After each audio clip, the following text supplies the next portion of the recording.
Hey everyone. You know, taking a business global can feel, well, it can feel like trying to navigate the entire planet without a map. It's huge, but what if you had a clear, step-by-step playbook? Well, that's exactly what we're going to build today. We're going to break down this super complex idea of global market selection into a simple, actionable framework. All right, let's get into it. So, that big idea is buzzing around your head, right? We should go global.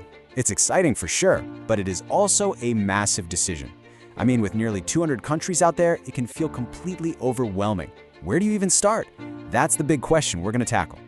And we're going to walk through this in 4 really clear stages.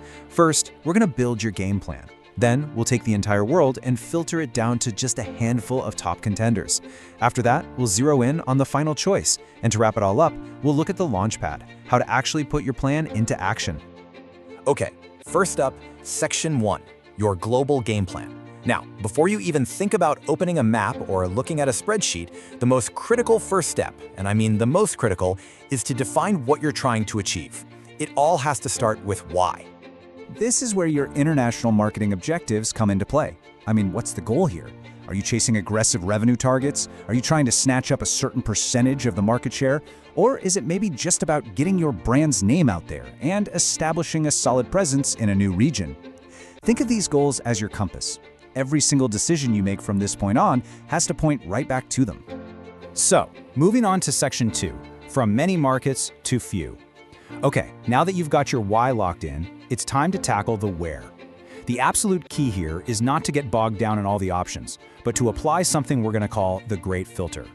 We do this using what's called the funnel approach. Just picture it. You pour every single country in the world into the top of this giant funnel.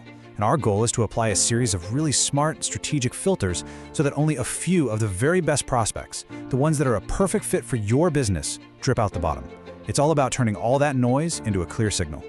So how does this funnel actually work? Well, it's got 3 main stages. First, you just identify all the potential countries. Then you do a preliminary screening to, weed out the ones that are obviously not going to work. And that brings you to the final stage of the funnel, creating that all-important shortlist of your most promising candidates. So what are we screening for? Well, you apply parameters that are tailored to your specific goals. Let's say you're a luxury brand. You might be prioritizing markets with really high economic stability and lots of disposable income. But what if you're a new gaming app? You'd probably care way more about high internet penetration and a big youth population, even if it's in an emerging economy. See? The right parameters totally depend on the business you're building. All right, let's head to Section 3 and see how this all comes together. Making the final choice. You've done it. You've filtered the entire world down to a manageable shortlist. Now it's time to put these top contenders under the microscope and do a real deep dive. And as you do this, you have to remember this crucial point. There is no such thing as a single perfect market for everybody. It just doesn't exist. The goal here is not to find the biggest or the wealthiest country. It's to find the market that offers the best strategic fit for your specific goals, your products, and your resources. Okay, what's so powerful about a slide like this is how it makes a tough decision tangible. An evaluation matrix like this lets you get past just gut feelings. So for example, look at country A. On the surface, it might seem like the obvious choice. It's a huge market, tons of buzz. But when you look at the data, you see the competition is brutal and the entry costs are massive. But then you look over at country B. Yeah, it's a smaller market, but look, competition is low and the regulations are simple. For a lean startup, country B isn't the compromise, it's the strategic move. It's the beachhead where they can launch their global takeover. This is how smart companies win. They don't just go where it's biggest, they go where they have the best shot at succeeding. And that brings us to our final section, the market launchpad. You've made your choice. The deep dive is done. Now it's finally time to move from planning to action. But, and this is a big but, you don't just flip a switch and go all in.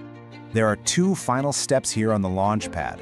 The first one, and honestly, this is probably the most important for reducing risk, is to test the market. This is your pilot program.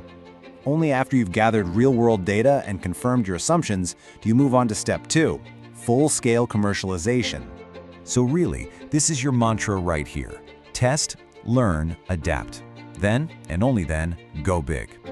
A small-scale market test lets you see how customers actually react. It helps you find those hidden challenges, and it gives you a chance to fine-tune your strategy before you commit a ton of resources. It's your ultimate safety net. So let's just quickly recap the journey. We started with the challenge, right? this overwhelming world of options and a really high risk of failure.